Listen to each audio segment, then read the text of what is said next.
আসসালামু আলাইকুম। বাংলাদেশ বেতার গোপালগঞ্জ। খবর পড়ছি রবিউল ওহাব। নড়াইলে নবাগত জেলা প্রশাসক ড মোহাম্মদ আব্দুল সালামের সঙ্গে জেলা পর্যায়ের সাংবাদিকদের মতবিনিময় সভা অনুষ্ঠিত হয়েছে। গতকাল জেলা প্রশাসকের সম্মেলন কক্ষে আয়োজিত সভায় তিনি সাংবাদিকদের কাছ থেকে জেলার সমস্যা ও প্রয়োজনীয় বিভিন্ন বিষয়ে মতামত নেন। এ সময় জেলা প্রশাসক বলেন, গঠনমূলক সমালোচনা, সঠিক তথ্য এবং দক্ষতার মাধ্যমে জেলার উন্নয়নে গণমাধ্যম গুরুত্বপূর্ণ ভূমিকা রাখতে পারে। জেলার বিভিন্ন উন্নয়ন কার্যক্রমে মিডিয়া কর্মীদের সঙ্গে নিয়ে কাজ করার আশ্বাস দেন তিনি।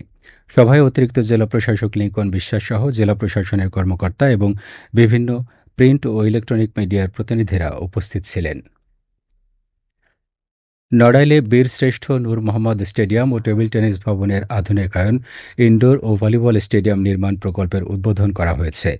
গতকাল ভিডিও কনফারেন্সের মাধ্যমে এই প্রকল্পের উদ্বোধন করেন যুব ও ক্রীড়া মন্ত্রণালয়ের উপদেষ্টা আসিফ মাহমুদ সজীব। জেলা প্রশাসক ড মোহাম্মদ আব্দুল সালাম, অতিরিক্ত জেলা প্রশাসক সার্বিক লিঙ্কন বিশ্বাস, অতিরিক্ত জেলা প্রশাসক আহসান মাহমুদ রাসেল সহ সংশ্লিষ্ট কর্মকর্তাগণ এ সময় উপস্থিত ছিলেন। জাতীয় ক্রীড়া পরিষদ ৪৪ লাখ টাকা ব্যয়ে এসব উন্নয়ন কাজ করবে। এদিকে নড়াইলে ২১শে পদকপ্রাপ্ত চারণকবি বিজয় সরকারের ৪০তম প্রয়াণ দিবস গতকাল নানা আয়োজনের মধ্য দিয়ে পালিত হয়েছে। আয়োজনের মধ্যে ছিল কবির প্রতিকৃতিতে পুষ্পমাল্য অর্পণ, মঙ্গল প্রদীপ প্রজ্বলন, বিজয়গীতি প্রতিযোগিতা, কবিতার আসর এবং আলোচনা সভা। জেলা প্রশাসক ড মোহাম্মদ আব্দুল সালাম অনুষ্ঠানে প্রধান অতিথি ছিলেন।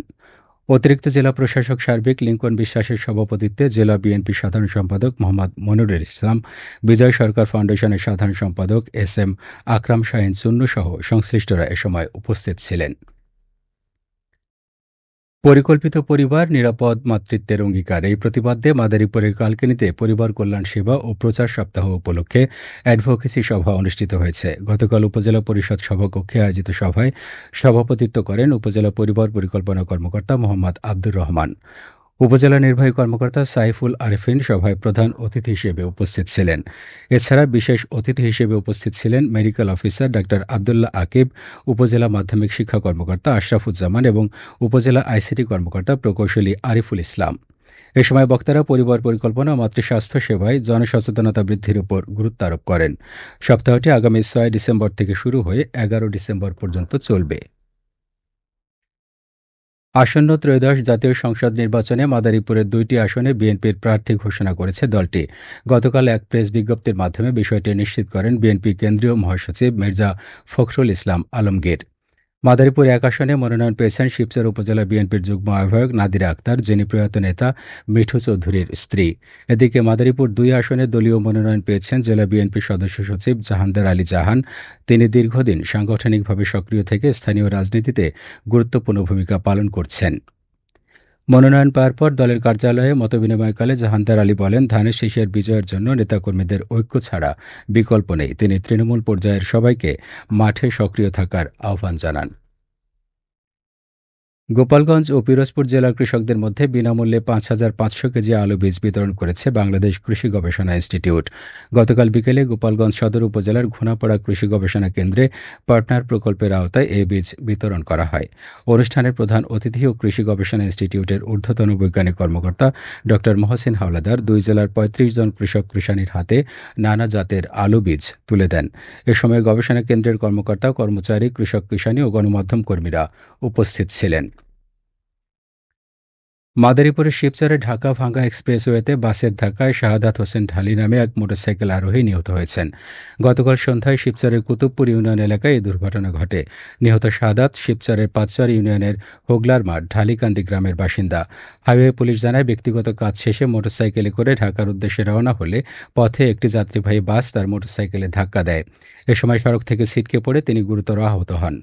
পরে স্থানীয়রা তাকে উদ্ধার করে শিবচর ১০০ শয্যা বিশিষ্ট উপজেলা স্বাস্থ্য কমপ্লেক্সে নিয়ে গেলে কর্তব্যরত চিকিৎসক তাকে মৃত ঘোষণা করেন।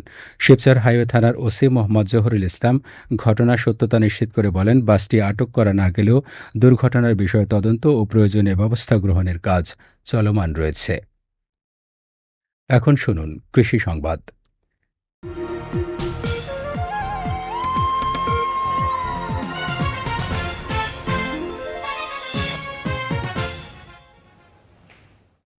চলতি খরিফ ২ মৌসুমে গোপালগঞ্জে ২৭,৭৮৮ মেট্রিক টন সবজি উৎপাদনের লক্ষ্যমাত্রা ধরা হয়েছে।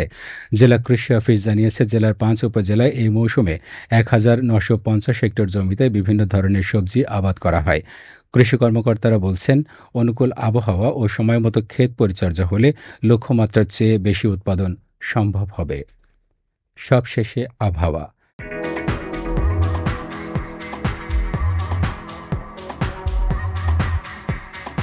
আজ বেলা ১টা পর্যন্ত আবহাওয়ার পূর্বাভাসে বলা হয়েছে, দেশের অভ্যন্তরীণ নদীবন্দর সমূহের জন্য কোনো সতর্কবার্তা নেই এবং কোনো সংকেতও দেখাতে হবে না। খবর শেষ হলো। আমাদের পরবর্তী খবর প্রচারিত হবে আগামীকাল সকাল ৮টা ৩০ মিনিটে বাংলায়।